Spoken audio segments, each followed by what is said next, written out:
So, you are live right now, and you ain't even got to worry about it hitting on the off. It's already hot. Okay. You know what I mean? So it's gonna record everything you're saying.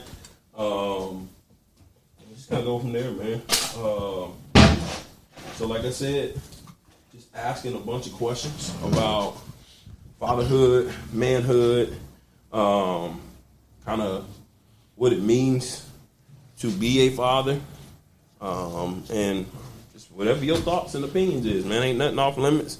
Say what you want to say. You know, don't feel like you gotta, restrain yourself or nothing like that. I always tell people that, there may be somebody else, another man that hears this, and they may take some advice and take some, encouragement from something you say. So,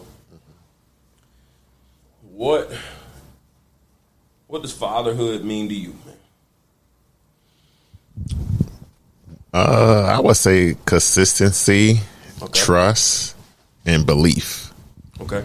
Can you break that down for me? Consistency, trust, and belief. Consistency meaning? Structure. Okay. A game plan.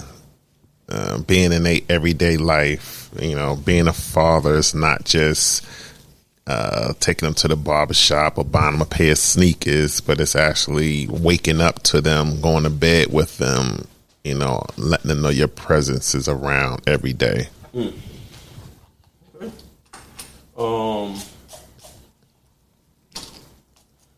Talk to me about your other points.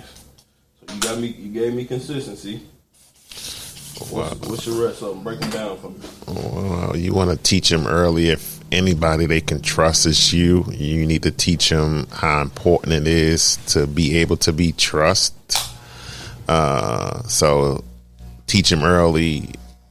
Trust is about your word. When you say you're going to do something, do it. You don't want to be that father that says, hey, we going here on Saturday, and then Saturday comes and, I'm too tired to get up, or something else came up, and keep pushing your child off. You want to stay consistent. That's building trust long term for them. Okay. You said before, kind of having a game plan. How do you develop your game plan? You know what I mean? Because ain't no playbook, ain't no manual that says, hey man, if you raise a child like this thing is gonna work out, man. So I feel like some of it could be trial and error, and of course, everybody is trying to do their best. But like, how'd you formulate your game plan on how you were gonna, be a father to your children? Well, you can use me as an example. In my household, my kids already know the home we have is for them to be able to come back to and not have to rush to get their own apartment or even own home. Okay. So the game plan is go to school, get your education as high as you want to go as far as you want to go. And when you finish and get your degrees, home is still here for you. That pressure of now I got to get my own place, or I'm too old, or I'm old enough now to get it, I take that away. So when your child is ready to make that move, it's on their term and not time term. So that's really nice. Okay, I ain't even gonna lie to you.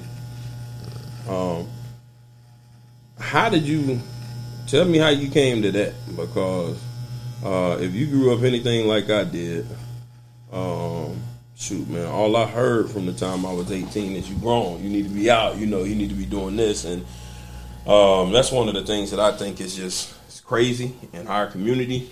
It runs rampant. People feel like, hey, man, when a child is 18 years old, they're grown, and you throw them out to the wolves, and they got to struggle. And, you're saying, hey, man, we're going to nip that in the bud. Go to school, pursue your education, do what you're going to do, and home is always open to you. How did you, was it something that you and your wife came up with, or that was something that you were really, really strong on, just as the head of the house? That's something I was definitely strong on, because let's go with numbers. Numbers don't lie. We all got to where we got to now by working as a team. So why would I put you out there to start your own when we have a structured team here? You can start your own team when you're ready to say, I'm ready to own my own team. And, you know, we take that pressure of life away from them, where as an adult, sometimes we can be financially set and we could be stable, but yet we still need our parents some form of way. So for me, my goal is and vision is to take that away and say, you know what, we're going to always be here for you and with you, and give you this opportunity of making that decision or choice when you want to, and not looking at it as you 18, you 20, you 22 years old, you still at home. Let's look at different races and see the success of positioning their kids to stay at home as long as they want to. I'm seeing success. Numbers is showing success. That way works. And we just got to change that to let the kids know, you know, it's safe. It's okay to still be at home because it's your choice. But financially and education wise, they should be in position to make a move wherever they want, whenever they want. But it's their choice to continue to live at home, to continue to build their future. So you said numbers don't lie, and you were talking and you were speaking to success. Like I said, man, I just asking questions, just picking people's brains. How do you know, or how do you think you're measured, or how do you measure if you're a successful father? Ask me that question again. How do you measure whether or not you're a successful father? Is it based off of what the kids say? Is it based off of how their lives turn out? Like, is it based off of you feeling like, hey, man, I did everything that I could do?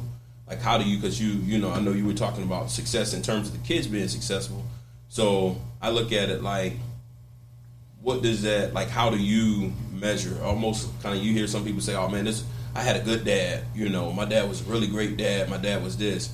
Like, what qualifies as good or great, or like, how do you determine what successful is? I would go back to, again, being consistent with them, them trusting you, them wanting to be around you more, knowing that you're their father, but they can talk to you like a friend. They can hang out with you like a friend. And long as you're getting all those doors, I think that's the route of saying, yes, I believe I am a successful father. Most kids back in my day, you would hear them saying, I can't wait to get out my parents' house. My kids today saying, Daddy, thank you for getting us the home we in, that we don't have to rush to get out the house. I love that. That's a good example right there. Because I can think of tons of people that, you know, while we both agree that at 18, you ain't ready. 22, you know, you might be in a better position, but you still so much life that you have to learn, right? So we're throwing them to the wolves. But there were so many people that prematurely left the home, you know, simply because, like, they didn't have no good relationship with their parents, man, or their relationship with their father was so strained that they had to get out. And so I like that, man. I think that's a great way to measure it, man. I definitely think that's a great way to measure.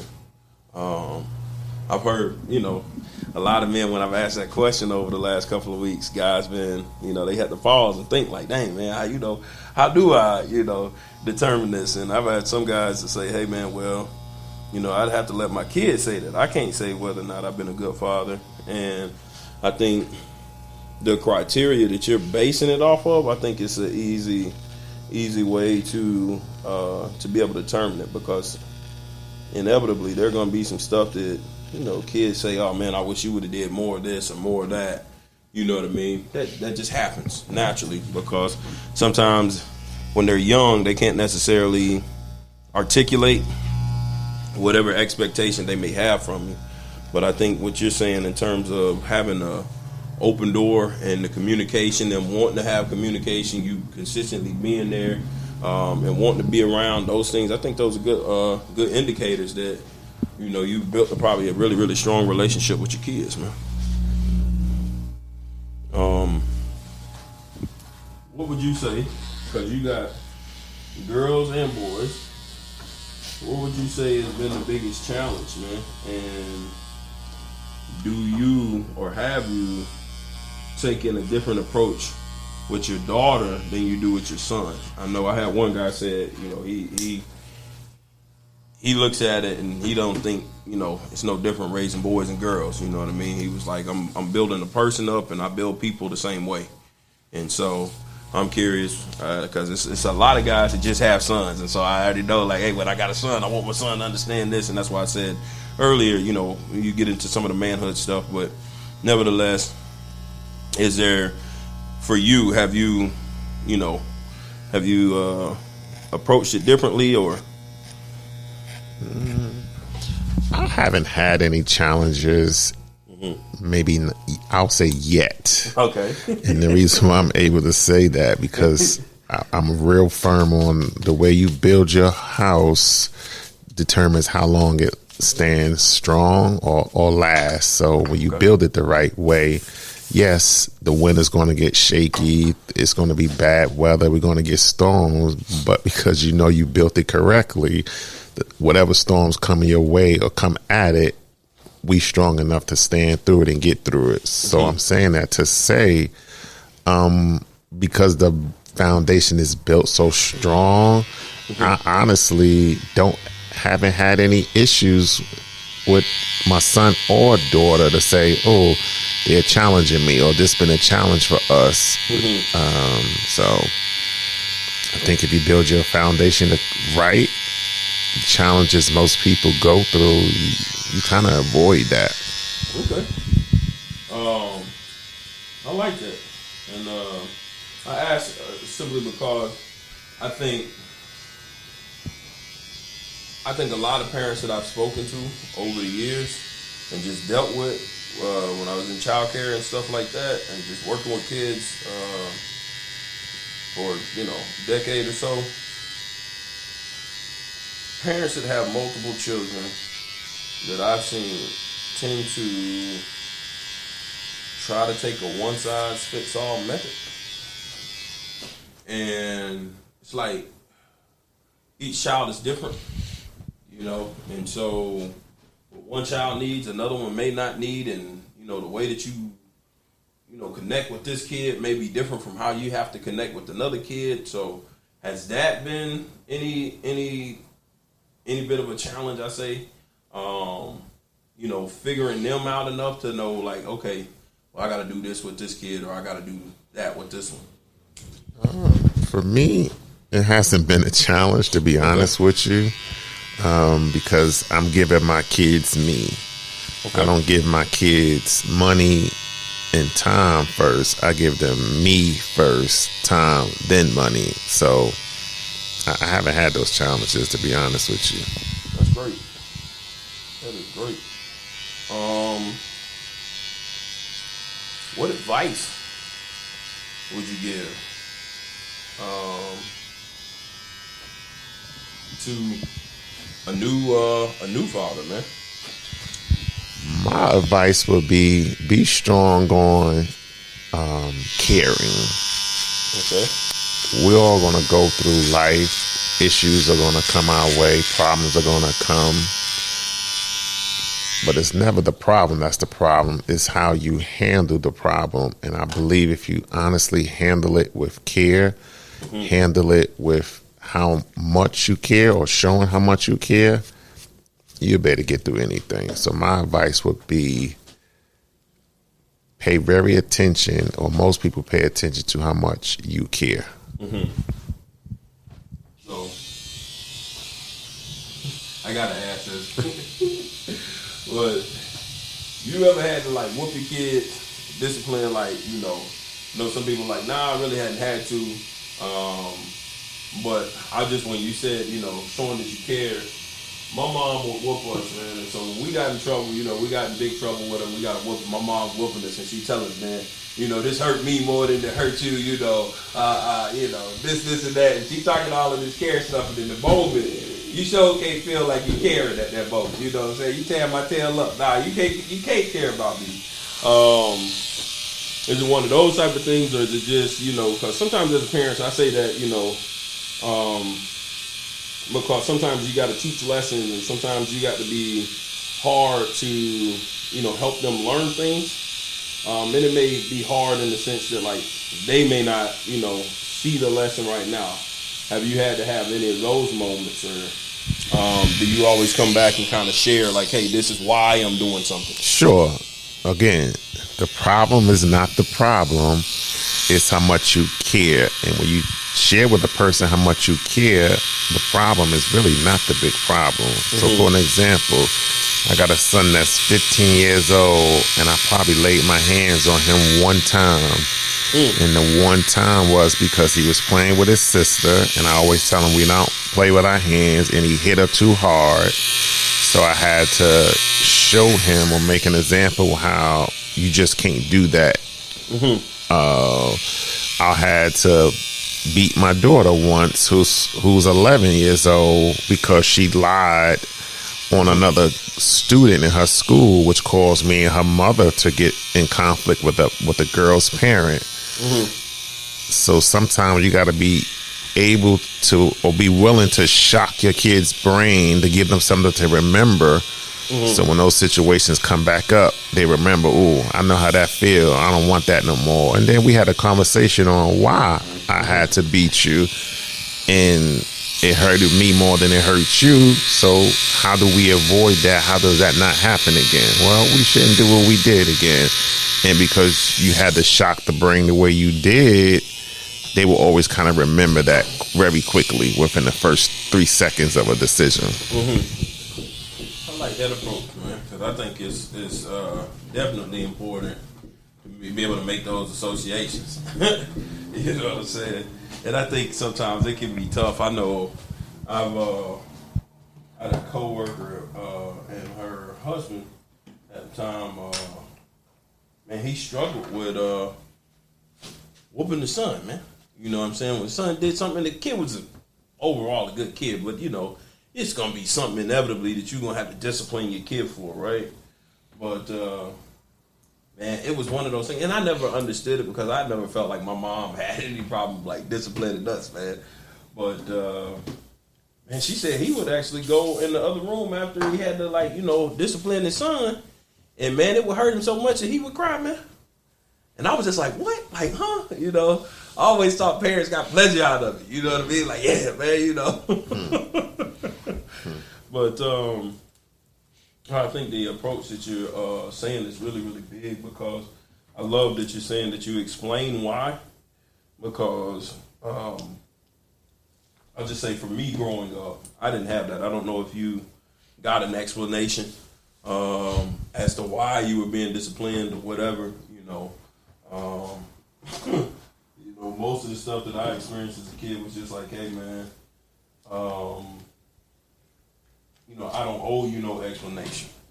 You a kid, you know what I mean? And I don't owe you enough of what I perceive now as respect to explain the why. And I think sometimes when you don't explain the why to kids, I think there can be a big disconnect in terms of, repeated behavior and stuff like that, because they don't know why. They know I got in trouble. They may not have liked getting in trouble, but if you don't know why you got in trouble, then it's a good chance you could, mess up and do that thing again. You know what I mean? So I like that approach, man. All right, man. Thank you. Yes, sir.